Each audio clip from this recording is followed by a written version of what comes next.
So he started delving into this case, and he saw that it was that the only reason they picked this captain and accused him of espionage is because they found a letter of somebody telling secrets to the Germans, whatever, and he said, so they accused this captain of doing it, but they picked him because he was Jewish. So he started writing about this, and there became a whole debate in the French media, and a lot of anti-Semitism swam to the surface. So Theodor Herzl came. It was only an excuse of the Satan. He said, you see, assimilation is not working for us. The solution is we're going to make our own country, our own state, and that is how we'll be protected. So that was his excuse, their excuse for creating this new state of Israel, the Jewish sovereignty. But we as a Jew say, first of all, that's not what's protecting us. Protect us is only God. Secondly, God told us that you can't do. As a Jew, you're not allowed to attempt to leave exile. You're not allowed to return en masse to the Holy Land. You're not allowed to rebel against any nation. And the third oath, which says you're not allowed to make any attempt to leave exile. So this concept of gathering together the Jews is expressly forbidden. It's a non-starter. You can't do that. But they, of course, laughed at the religious Jews because these were a bunch of atheists and sinners. So that's one issue.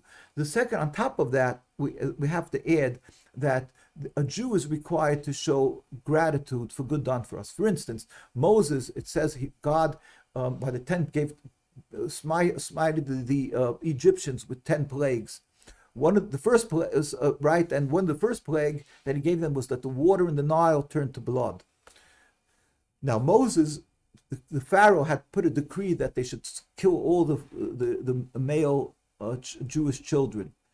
But his mother and his sister, Moshe Rabbeinu, they took Miriam Yocheved, they took him and they put him in a wicker basket and put him in the Nile to protect him. Desculpa.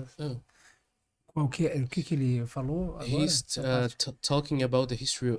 Ele está falando sobre a história de Moisés. Sim. De Mariam e Moisés. Sim. Que deixou ele numa cesta. Sim. Maravilhoso. So when the Almighty said to Moshe Rabbeinu, to Moses, that you should smite the water, it should turn into, he said, I can't smite the water. It's what hid me, kept me alive. Yeah. We teach this, every child we teach this to. That's in the beginning of education.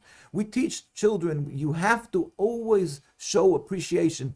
Imagine, not only to water, not only to a human being, and certainly to a human being. Now, when we were being harassed and murdered in Europe by the Christian society, they tried to convert the Jews into Christianity, and we died. We were burnt at the stake by the Inquisition and on. So the Muslim countries were the ones that took the Jews in. They embraced the Jews. They gave us a safe haven. Throughout the Muslim world, Iran, Iraq, Tunisia, Morocco, Egypt, wherever you are, and in Palestine, which was under the Ottoman Empire. So we, as a Jew, are required to show gratitude, never forget, and show gratitude for this. So how dare, but the Zionists, in order to create their Zionist state, they have to have an excuse why they're hounding and they're harassing the Palestinian people. So to the world, this is before smartphones.